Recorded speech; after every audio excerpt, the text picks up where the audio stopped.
ঘটনাবহুল ৭ই নভেম্বর আজ রাজনৈতিক রক্তাক্ত উত্থান পতনের মধ্যে ১৯৭৫ সালের এই দিনে তৎকালীন সেনাপ্রধান জিয়াউর রহমান বন্দিদশা থেকে মুক্ত হন।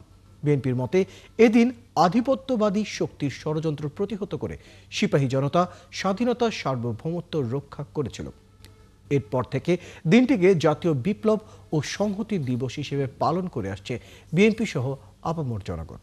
কোন প্রেক্ষাপটে এই বিপ্লব সংগঠিত হলো তা জানাচ্ছেন সহকর্মী Shafikul Haque. Falcon aluminium multilayer anodised হওয়ায় সম্পূর্ণ স্ক্র্যাচ প্রুফ। Falcon aluminium.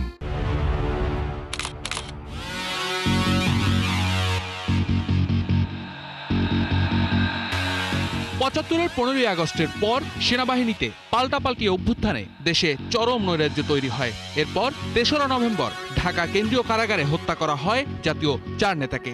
এসব ঘটনার ধারাবাহিকতায় সেনাবাহিনীর তৎকালীন উপপ্রধান ব্রিগেডিয়ার জেনারেল খালেদ মোশাররফ তার অনুসারী সেনা সদস্যদের নিয়ে সেনাপ্রধান মেজর জেনারেল জিয়াউর রহমানকে ঢাকা ক্যান্টনমেন্টে বন্দী করেন।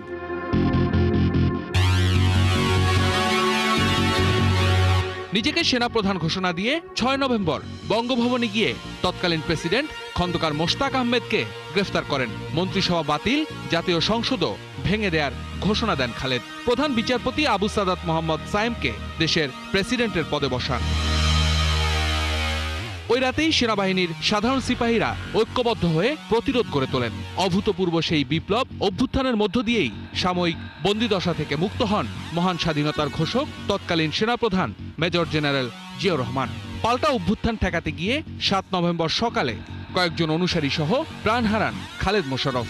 অভূতপূর্ব এক সংহতি নদীর সৃষ্টি হয় দেশের রাজনীতিতে। জেনারেল জিয়া চলে আসেন ক্ষমতার কেন্দ্রবিন্দুতে। এ সময় জিয়াউর রহমান ছাড়া অন্য কোনো সেনা ব্যক্তিত্ব ছিল না যিনি সেনাবাহিনীকে নিয়ন্ত্রণে আনতে পারে। জিয়াউর রহমান প্রত্যেকটা ইউনিটে গিয়ে সৈনিকদের সাথে আলাদাভাবে তাদের উদ্দেশ্যে বক্তব্য রাখেন।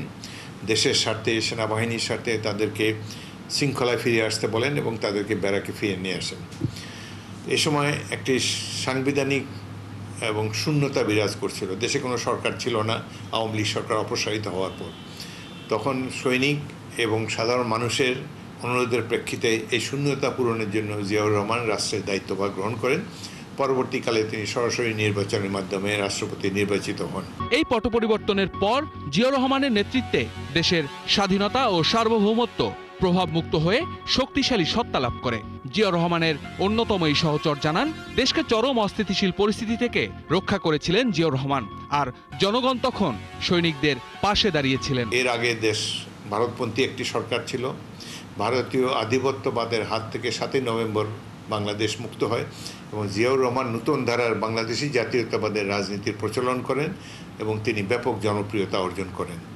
একটি স্বাধীন পররাষ্ট্রনীতি তিনি অনুসরণ করেছেন এবং দেশকে ধীরে ধীরে উন্নয়নের পথে নিয়ে গেছেন। ফ্যাসিস্ট আওয়ামী শাসনামলে দিবসটি পালন করতে পারেনি বিএনপি। সরকারি ছুটিও বাতিল করা হয়। বিগত আওয়ামী লীগ সরকারের সময় মহান স্বাধীনতার ঘোষক জিয়াউর রহমান বীর উত্তমকে ইতিহাস থেকে মুছে ফেলার নানা চেষ্টা হয়েছে।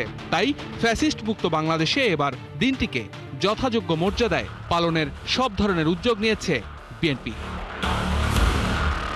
শফিকুল হক, ৭১।